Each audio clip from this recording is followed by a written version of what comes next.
پہلی بات تو یہ ہمارے بعض لوگوں کے ذہنوں میں سادہ دل لوگ وہ سمجھتے ہیں کہ پوری دنیا میں ایک ہی دفعہ آ جانی چاہیے. یہ کوئی علاقائی خلافت تو نہیں ہو سکتی، خلافت تو عالمی ہوتی ہے. ان سے میں کہتا ہوں عالمی خلافت کب تھی جناب؟ یہ تو نہ خلافت راشدہ میں عالمی تھی. کیا ہندوستان شامل تھا اس میں؟ کیا چین شامل تھا؟ کیا یورپ شامل تھا؟ اور سب سے بڑی بات یہ، اگر ایک دم پوری دنیا پر خلافت قائم ہو سکتی تو حضور کے دست مبارک سے ہوتی، لیکن نہیں ہوئی. نتیجہ کیا نکلا؟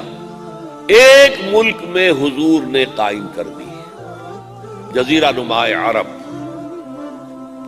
یہاں اب خلافت قائم ہو گئی، حضور خلیفہ ہے. اب وہ نقطہ کون سا ہوگا، نقطہ آغاز کون سا ہوگا؟ اس میں پہلی بات تو میں نے کہا جو شک کرے گا اس کا پھر ایمان مشکوک ہے. ہوگا، لازماً ہوگا، گلوبل ہوگا، پوری دنیا میں ہوگا.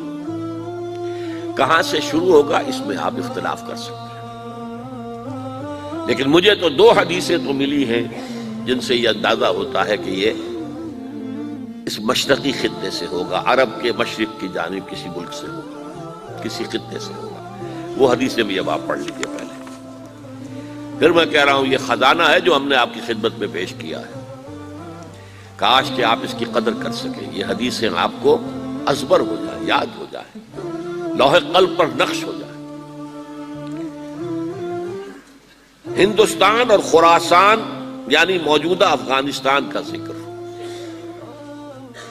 ابن ماجہ کی روایت ہے عن عبداللہ ابن الحارث رضی اللہ تعالی عنہ قال رسول اللہ صلی اللہ علیہ وسلم یخرج ناس من المشرق یؤتئون للمہدی یعنی سلطانہ، یعنی سلطانہ، دونوں طرح سے پڑھ سکتے ہیں. حضرت عبداللہ ابن حارث فرماتے ہیں رضی اللہ تعالی عنہ کہ حضور نے ارشاد فرمایا مشرق کی طرف سے وہ فوجیں نکلیں گی، لوگ آئیں گے جو عرب میں مہدی کی حکومت قائم کریں گے. یہ مہدی کون ہوں گے اس کا ذکر میں ذرا بعد میں کروں گا، لیکن نوٹ کر لیجئے کہ مہدی سے پہلے لازماً کسی مشرقی علاقے کے اندر وہ نظام قائم ہو چکے گا، تب وہاں سے فوجیں آئیں گی نا. یہ مشرق کون سا ہے؟ عرب کے مشرق میں آپ چلیے ایران بھی آ جائے گا، افغانستان بھی ہے، پاکستان بھی ہے، اور اگر اسے اور توسیع دے تو ہندوستان بھی ہے. یہ ہے عرب کا مشرق. اس سے فوجیں جائیں گی. اس کا کیا مطلب ہے کہ اس میں سے کسی جگہ پر نظام خلافت پہلے قائم ہو جائے گا تاکہ وہاں سے فوجیں جائیں گی جو جزیرہ نما عرب میں حضرت مہدی کی حکومت کو قائم کریں گی. اب دوسری حدیث سنیے. یہ سنن ابن ماجہ کی حدیث تھی جو میں نے آپ کو سنائی، آپ نے پڑھی. دوسری عن ابی ہریرہ رضی اللہ تعالی عنہ، یہ ترمذی شریف کی روایت ہے. قال قال رسول اللہ صلی اللہ علیہ وسلم یخرج من خراسان رایات سود لا يردها شیء حتی تنصب بإیلیا. خراسان کے علاقے سے سیاہ جھنڈے لے کر فوجیں آئیں گی، ان کا رخ کوئی موڑ نہیں سکے گا، ان کو پیچھے پھیر نہیں سکیں گے کوئی بھی، یہاں تک کہ وہ یروشلم میں جا کر جھنڈے نصب کر دیں گے. ایلیا حضور کے زمانے میں یروشلم کو کہتے تھے. یہ یروشلم تھا جب حضرت سلیمان کی حکومت تھی اور یہاں پر معبد سلیمانی، ہیکل سلیمانی قائم ہوا. پھر یہ یروشلم ہی رہا ہے تاریخ میں، یہاں تک کہ سن 70 عیسوی میں جب ٹائٹس رومی جنرل نے اس کو گرایا، ختم کیا، سیکنڈ ٹیمپل گرا دیا اور یہاں سے یہودیوں کو کہا نکل جاؤ یہاں سے، کوئی یہودی باقی نہیں رہا، بالکل تہم بالا برباد کر دیا. اس کے کوئی 150 سال بعد ہیڈریان، رومن ایمپرر ہیڈریان، اس نے پھر دوبارہ آباد کیا اس شہر. 150 سال تک یہ بالکل بنجر اور بالکل غیر آباد پڑا تھا. اب ہیڈریان نے جب آباد کیا تو اس کا نام ایلیا رکھا، اب یروشلم نام نہیں تھا. تو حضور کے زمانے میں پھر اس کا نام ایلیا تھا. اور اب اس سے کیا معلوم ہو رہا ہے کہ یہ یروشلم مسلمانوں کے قبضے سے اس وقت نکلا ہوا ہوگا.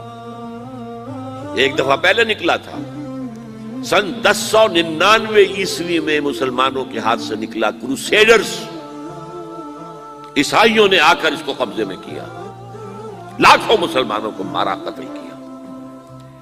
اس کو 1187 عیسوی میں واپس لیا ہے. کس نے لیا ہے؟ صلاح الدین ایوبی. کرد، عرب کھوکھلے ہو چکے تھے، عربوں نے کھویا، واپس نہیں لے سکے. بہت حکومت کر چکے تھے، 400-500 برس کی حکومت کر کے، اور ان کے عیش اور ان کے آرام، اب ان میں جان نہیں تھی کہ وہ واپس لے سکے. واپس لینے والا گرم کرد خون تھا، صلاح الدین ایوبی. تو گویا کہ اب آپ سمجھئے کہ 88 برس تک عیسائیوں کا قبضہ رہا یروشلم پر. اب 1967 میں یہودیوں نے قبضہ کیا ہے، اور اب 38 برس تو ہو گئے، 88 نہیں تو 38 برس تو ہو گئے. لیکن وہ دور آئے گا کہ اب پھر لیں گے. لینے والے عرب بھی نہیں ہوں گے، خراسان کے علاقے سے فوجیں آئیں گی. یہ خراسان کیا تھا؟ ایلیا تو میں نے آپ کو بتا دیا، یروشلم کا نام ہے. خراسان اس زمانے میں ایک بہت بڑے ملک کو کہتے تھے. کچھ حصہ پاکستان کا بھی اس میں شامل ہے، کچھ حصہ ایران کا بھی ہے. ایران کے اس حصے کو اب بھی خراسان کہتے ہیں. وہ ایک صوبہ ہے، خراسان ایک صوبہ ہے ایران کا، چھوٹا سا. پاکستان میں خاص طور پر یہ جو علاقہ مالاکنڈ ایجنسی کہلاتی ہے، اس سے اوپر جتنا علاقہ ہے، اور یہ جو واخان کی ایک پٹی آتی ہے اوپر، واخان افغانستان کی ایک پٹی سی دم سی چلی آتی ہے جو جا کر چائنا کی سرحد سے مل جاتی ہے. یہاں سے لے کے یہاں تک یہ جو مالاکنڈ کا وہ درہ ہے اور پہاڑ ہے، یہ بھی خراسان کا حصہ ہے. باقی تقریباً 2/3 آف افغانستان ساؤدرن حصہ نہیں ہے خراسان کا حصہ. یہ سیستان کہلاتا تھا، یہ خراسان نہیں ہے. لیکن یہ کہ اوپر کا 2/3 آف افغانستان، اور اس کے ساتھ یہ جو عرب، جو اب یہ ترک ممالک آزاد ہوئے ہیں سوویت یونین کی ڈسولوشن کے ساتھ، یہ سارا علاقہ کہلاتا ہے خراسان بزرگ، دی گریٹ خراسان. ایک مرتبہ ایک یہاں کا جو کاؤنسلیٹ ایران کا، وہ آئے تھے میرے پاس، ان کے ایک اہم آدمی.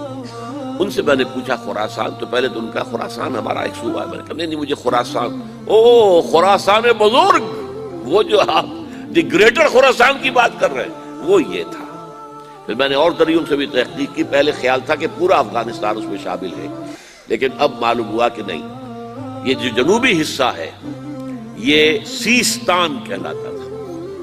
کچھ بلوچستان کا حصہ اس میں شامل تھا، اور کچھ یہ جنوبی حصہ افغانستان. یہاں سے فوجیں جائیں گی، اور یہ فوجیں جا کر خراسان سے چل کر ایلیا پہنچیں گی، یروشلم پہنچیں گی، اور اپنے جھنڈے گاڑ